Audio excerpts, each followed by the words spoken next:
Go. Hey, I'm Dave Delaney from futureforth.com and davedelaneyspeaks.com. You can find me around there.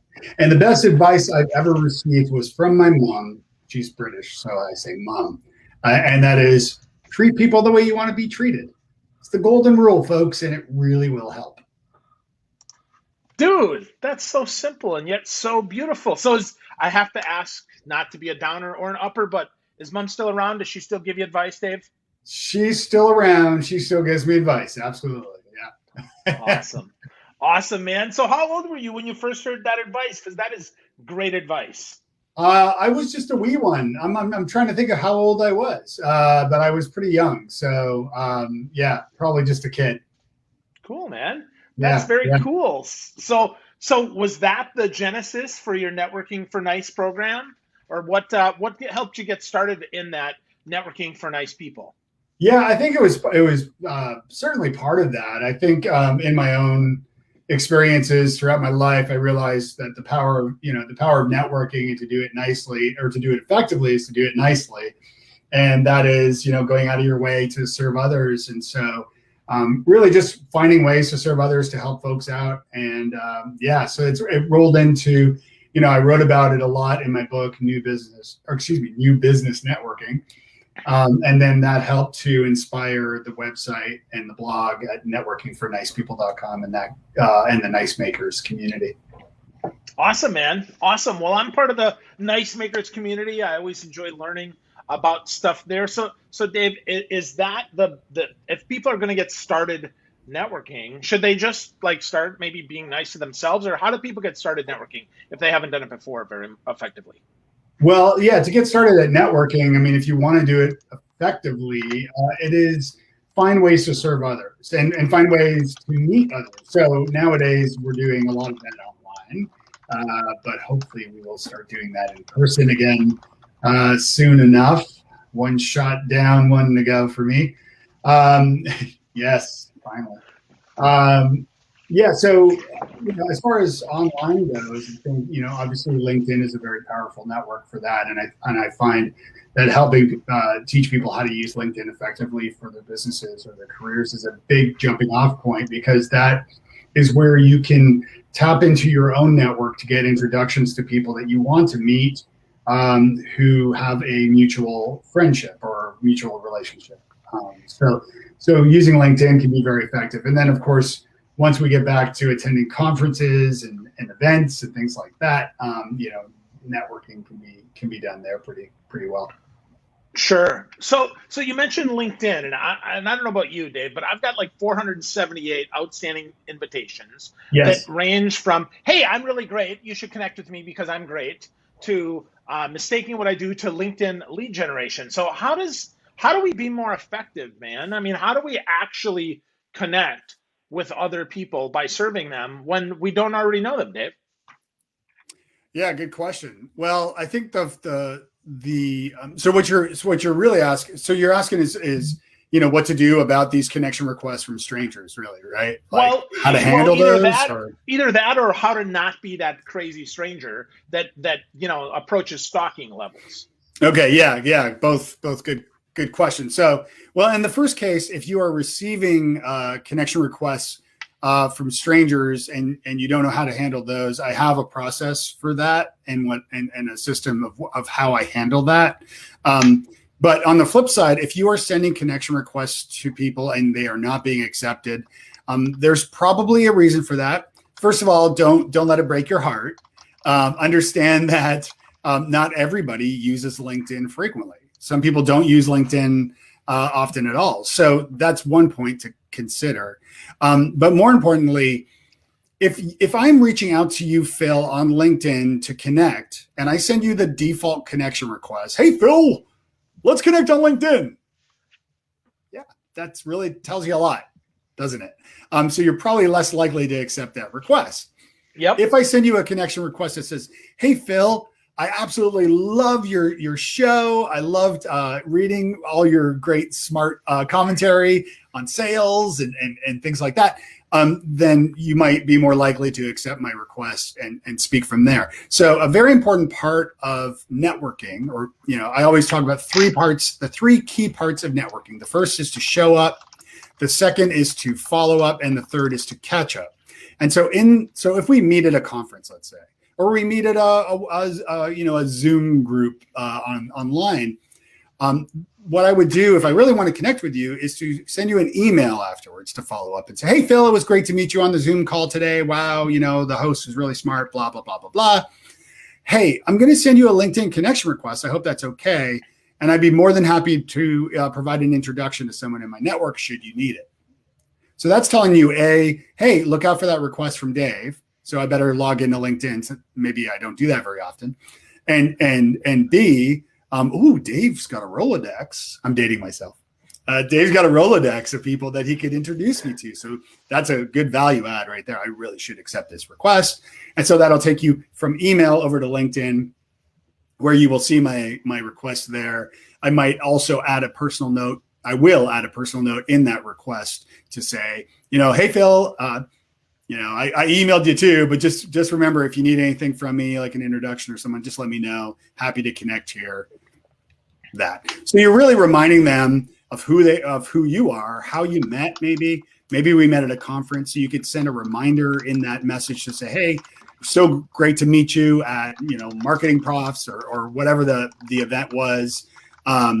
Just kind of remind them, something like that. So that helps to get your requests accepted. To my earlier point about how to handle those requests, and I get this a lot. I mean, if you're on LinkedIn, you get this a lot. In the early days of social media, it was very often likely to just accept. You would just accept connection requests from everybody, or at least most people would. And, now we are more, we guard our social networks more. So what I do is I have a little script that I wrote, and it basically says, hey, I'm not saying no to your connection request. I'm just letting you know that this is a default message, first of all.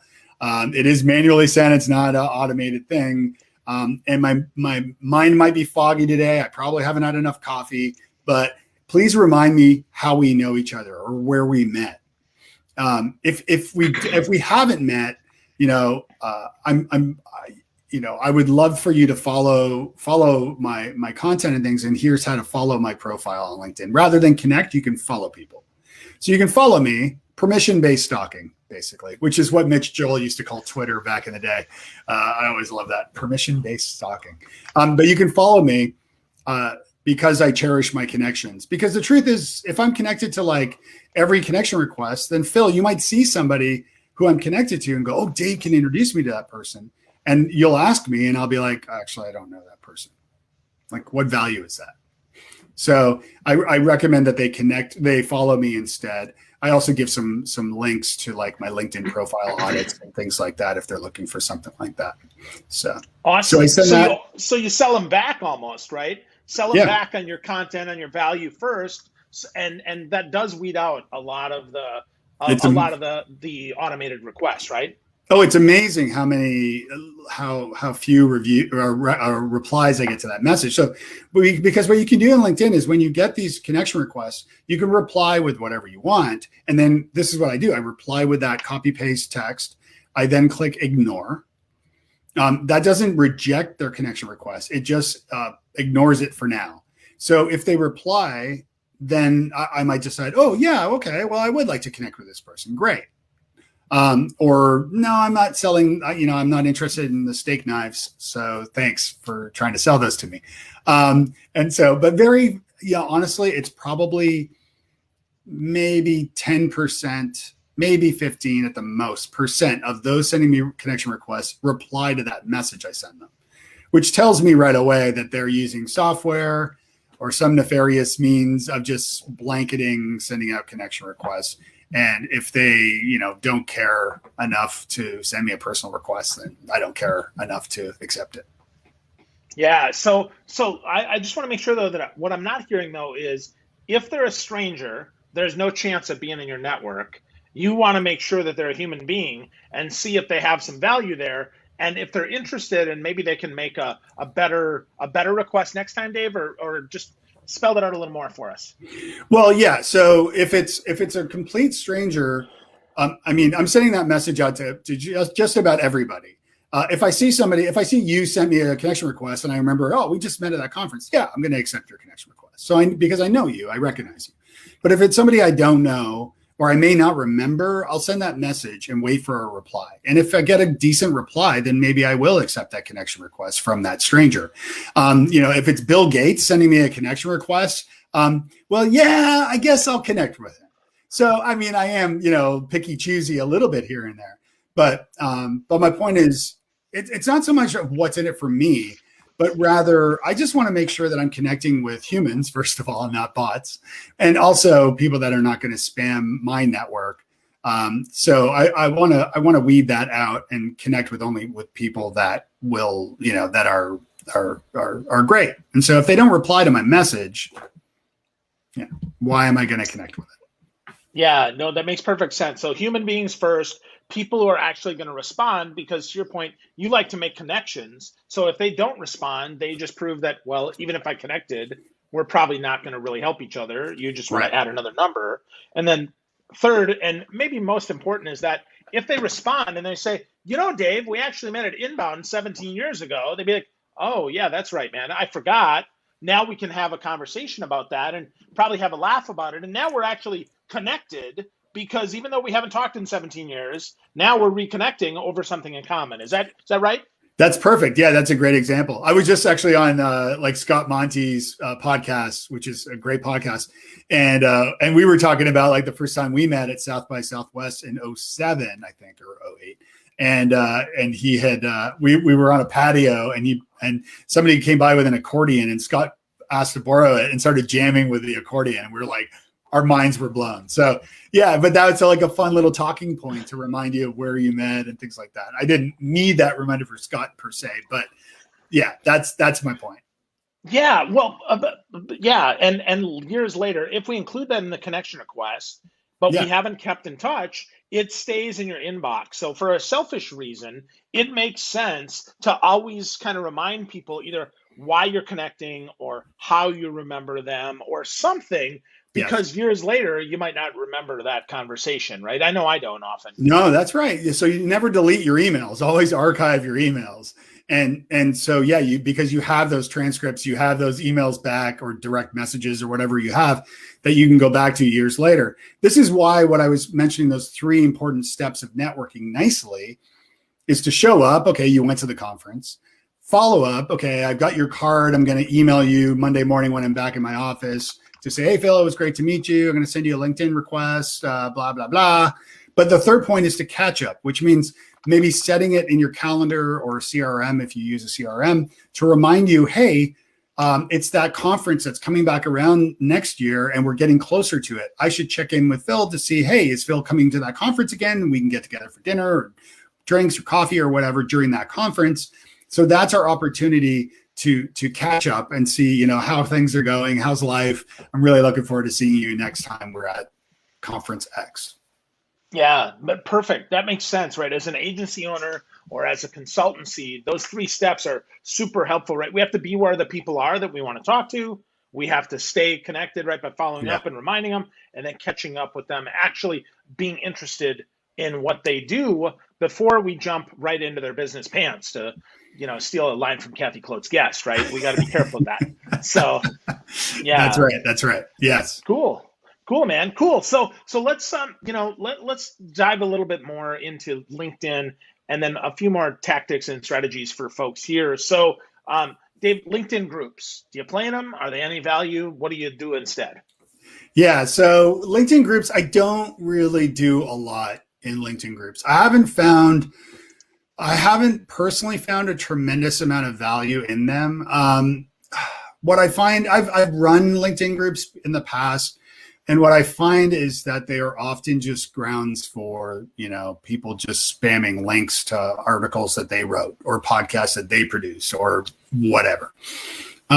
So I haven't found really strong, vibrant LinkedIn groups. That's not to say they don't exist. And I would be more than happy to come to any LinkedIn groups that any of y'all are recommending, because I just haven't found a lot of that. And even before you start, joining LinkedIn groups, it's important that you look great on LinkedIn too. So that's why I do profile audits for people at FutureForth and help people, improve the way they actually look on LinkedIn, not just their photo, but like how they're using LinkedIn for their profile and whether it's fully optimized and things like that. Okay. Cool, man. So let's talk about that, right? I call it getting dressed before you get busy. I know you've got other ways of talking about this. So let's talk about the profile, Dave, because I do think it is, it's your almost your 0th impression, right? Before anybody even meets you, if you send them a connection request, if they're any good, right? If they're a real person, they're probably going to look at you and say, why? So what should be on the profile? What should not be on a profile? Yeah, it's great question. Well, first of all, if you don't have a LinkedIn profile photo, that's a problem. I highly recommend having a decent headshot that looks like you, not some photo from like 30 years ago. Have a photo that looks like you as your profile photo. Don't have it like, you at a party or you with a keg hat with the cans or the hard hat with the beer cans or anything like that. Have a professional looking photo as your headshot. Profiles without headshots get seen far less. The algorithm doesn't even like LinkedIn profiles without a headshot. So your photo is very important. The cover image of your LinkedIn profile is very important. And that's great real estate to add more information about yourself. So if you go to my LinkedIn profile, which is Dave Delaney, you can find me on LinkedIn there. You'll find that the image I have, I'm a keynote speaker and I do plenty of speaking, and I spoke for LinkedIn. And so LinkedIn, somebody at LinkedIn left me a recommendation. And so my cover image is me speaking on stage with that text of the testimonial from LinkedIn about me speaking. So when you see my profile on LinkedIn, thank you for sharing that. You can see that cover image that shows me speaking. And so straight away you're like, okay, well, this guy's a speaker. Obviously he's got a clicker in one hand, so he must be a speaker, and it's got that testimonial. So those are like your profile photo and your cover image are very important to include on your profile. And that's going to help. Cool. That makes sense. So those are big things, right? So how do you, if you're an agency owner though, I would guess that being an owner means you're going to get targeted probably by a lot of folks who are looking for owners. So do you recommend that they put more of their functional jobs? So if they're like the creative director, or if they're the ads manager or something, or do you think they should leave it at owner or CEO? That's a good question too. I think it all comes down to SEO, right? Search engine optimization. So to answer your question, it's how do you want to be found? So do I want, if I am a consultant or a public speaker, I want to be found. So I'll use those terms in my job titles, right? So that it's clear, or in my summary at the top too, and in my headline, so that those keywords are there, so that when somebody is searching for keynote speaker in Nashville, Tennessee, for example, they're more likely to find me. If you don't want to be found, there are settings for that on LinkedIn as well. So if people are, if you own a business and you are very busy and you don't want people soliciting you, well, there's ways to turn that off as well. Cool. So so think about how you want to be found. Think about your search engine optimization. Good stuff. So what about contact info, Dave? Are you pro or con, including contact info in your summary, your about section, and in your job?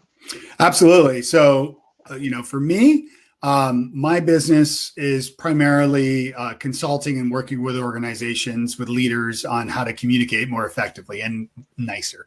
And so when they go to, my contact information is on my site at FutureForth. It's on my LinkedIn profile. It's there. My phone number is there and my email address is there. And the reason why they're there is I want people to be able to contact me however they choose, however it's most convenient to them. So my contact information is there. Even on my Google My Business profile, you can message me through that. Or on my website, I have a live chat feature, and you are live chatting with me most of the time. So I believe that, for me to turn people away, is missed opportunities of business, but also relationships, where if I turn somebody away, that they may have become a friend or somebody I could, help introduce to someone else. So I want people to be able to get a hold of me, in the means that they most choose. So who knows, over the years, maybe that will change. I don't know. If I'm like some big celebrity and my phone's ringing off the hook constantly and it's driving me crazy, then yeah, maybe I'll remove that. But for the time being, I'm happy with people reaching out. I want to hear from people. Awesome. So what about content, Dave? You run your own kind of consultancy here. So what kind of content do you find is most effective, both in format as well as in actual topic? Yeah. So, I'm old school as far as like blogging and just until not too long ago, I consider myself a recovering podcaster, but I'm at it again now. So I've got a new podcast. But my point to this is because I blog and I wrote a book and all these things, when I write articles on my blog, I will use those and I will promote them on LinkedIn through, posting the link. But then later I will take that copy, that actual copy of the blog post and replicate it and use it as a LinkedIn article. So if it's relevant to a LinkedIn audience.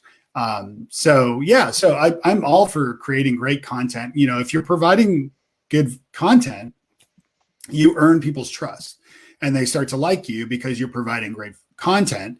And the old line that people do business with those they know, like, and trust. So if you're creating great value in the articles or videos or whatever it is that you're creating and you're putting it out there for the world and you're sharing it, then, and again, this gets back to networking nicely, right? It's about, building, it's a two-way street, and it's about building and providing value first and foremost, so that, maybe somebody's more likely to take my call because they've read my articles and they're like, okay, yeah, I'll talk to Dave. I like the cut of his jib or something like that, whatever the hell that means. Right. Well, I think that says that you normally dress like a pirate. Isn't that what that means, Dave? Arr. No, I hear you. So I'm also finding that content is a great leave behind as a follow-up, in your second step, there's a follow-up. Mm-hmm. Hey, we talked about X, and you know what? I had an article, a video, a podcast, a conversation about this, and now I can share it with them, and I find often that's super helpful for folks. It's one of the reasons that I podcast is I try to, get questions answered that people that I work with or want to work with might have, in hopes that then I can share a piece of content that then, to your point, they'll say, oh, what a nice guy. Maybe I should take his call. So absolutely. Right. Yeah, no, totally. Yeah, that's completely right. Yeah, that's the way to do it. And by the way, a little tip for if you go to conferences or when we start going to conferences again, write a blog post. This is what I've done over the years for myself and for companies that I worked with. Write a blog post that summarizes the key takeaways from that conference or your experiences there. Maybe embed a photo gallery or some videos from YouTube and put them on a blog post. Because then when you follow up with all the people that you met at that conference, you can include the link to that blog post. And one way to tease it out too is if you're posting a photo gallery, you can say, hey, Phil, it was great to meet you at Inbound. I just wrote a whole summary of my experiences there that I think you'll get a kick out of. And by the way, I also have a photo gallery of all the cool people that I met. And you might even be in one or two of those photos. And straight away, everybody wants to see, okay, am I in the photos? Oh, God. I hope I'm okay, looking okay in the photos. So they're more likely to go and read the article and see the post. And then they get to know, oh, Dave is a consultant and he works with companies and blah, blah, blah. So. Yeah, I dig that.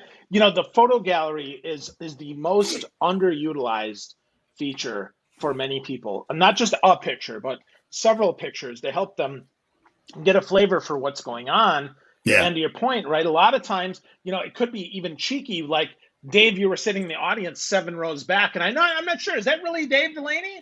I don't know, right? So I think that, that's a fun way to do that. The other way is one where I got you, right? If you're sitting in the audience, take a picture and include something smart that they shared, and then share it with the speaker as well as share it on social as a great way to open a door for a conversation. Yeah, you got a great photo of me speaking at that conference. So yeah, for sure. And then you made like a nice little quotable. Yeah, so that's a great way to network with speakers specifically, for sure. Yeah, and to that point, right? Any other agency owners that are around, right? If you're at the networking event, try not to catch them taking shots, but do try to have them, in a friendly shot, right? So right, yeah. Some of those conferences can get pretty crazy. Yeah, for sure. So Dave, as we're kind of wrapping here, man, you got to tell me, what is the number one question that you get about networking, and how do you answer it? Well, that's a good question too, Phil. Gosh, all these great questions. The number one question I get about networking. That's a good question. I guess really it's how to do it nicely. Like, people say, like, okay, like, how do I network nicely? And I think at the end of the day, you treat people the way you want to be treated. Getting back to that golden rule from my mom. It's about treating people the way you want to be treated. That's the first most important part of networking. Otherwise, you can go to an event and you can be that person shoving business cards in everyone's face and trying to collect as many as possible. But what good is that is when you get back and you've got like a stack of business cards and you don't remember any details about any of these people. And when this happens, this stack of business cards sit on your desk for months, they collect dust, and then you eventually chuck them in the garbage because you don't know any other people, or you add them to some list and start spamming them. And in both cases, that's so sad. So what I recommend is, when you're at an event and you're talking to someone and you're asking questions, open-ended questions, as you speak with that person, try to find out what they are seeking. Right? On my podcast, I interviewed Chris Brogan in the episode 1 of the Nice podcast. And Chris had a great point about this. The question of how can I help is so generic, and you're way better off asking somebody like, I could help you this way, or when we met, Phil, you were talking about X, Y, and Z. And in my follow-up, I could say, I know a couple of people who do X, Y, and Z. I'd be more than happy to make an introduction. Maybe that would help you, or provide some feedback on, hey, let me take a look at your LinkedIn profile. I can give you some feedback if that, because that's something we had spoken about. So, and the way to do that, by the way, is when you are at conferences and events, make notes on the business cards later, discreetly, but take some notes on the business cards of the people that you meet to remind yourself of the points you should follow up with later. Maybe it's, I should introduce Phil to, whomever, or maybe it's, I should share that salmon recipe with Phil because we ate salmon at lunch and loved it, and whatever it may be. But that will help you in your follow-ups. And then you'll include that in that email, and you'll have that when you're catching up later to say, hey, 6 months later, hey, Phil, haven't heard from you in a while. Did you ever have that salmon? Did you ever cook up some salmon with that recipe? What did you think? Or, whatever it is to kind of follow up with that person. And of course, you can do this online too when you're meeting people. Just take notes, or, if the call is like this and it's a podcast or video interview and it's being recorded, watch it later and then take some notes about what you talked about. And then maybe you can follow up on some points there too. So rather than ask, how can I help you? Find ways to help the person. And that means listening when you're communicating with them. What? I'm sorry, I wasn't listening, Dave. Just kidding. I'm right? Dreadfully boring. I apologize. Just kidding, right? No, but I think it's so important that we remember that we listen and we pay attention, and we be as specific as possible in that follow-up to show people that we actually do care, that we actually are a nice person, that we're not just somebody trying to, jump the shark and, hey, let's do some business. You're right. Like that's awful. So great, really awesome points today, Dave. I love this. I love how you handle those weird connection requests, that templated message. That's really awesome. The specificity with a connection request is super important. Your 3 points about networking, right? Showing up, following up, and catching up. That was great. And then last but not least, really first, right? Treating other people the way that they want to be treated. I love that, Dave. That's really, really great. So if folks want to get more connected with you, obviously futurefourth.com is your website. We talked about LinkedIn, but is there anywhere else, Dave, that you'd want them to go so they could get more connected and more of your brilliance?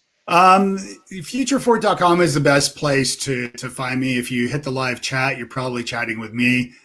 You'll know if you're not, but so that's a good spot that you can go. I'm on all the social networks. You can find me, Dave Delaney. I have an email newsletter I send out every Friday called The Nice Maker at nicemaker.co. If you're interested in that, I've got the podcast, thenicepodcast.co, if you want to find that. But yeah, if you visit futurefourth.com, that's where you can find me. Cool, man. Cool. Well, we'll definitely have to share that out, get people going to Future Fourth so they can network more nicely and, frankly, more effectively, right? Get connected to the people you want and ignore the people you don't. Really awesome stuff today, Dave. Thanks so much for spending some time with me, man. I always learn a lot from you. Always a pleasure, Phil. Yeah, no, it's great to see you. Thanks for having me. My pleasure. Thanks, everyone, for listening. Have a great day and go network your face off by being extra nice. Yes.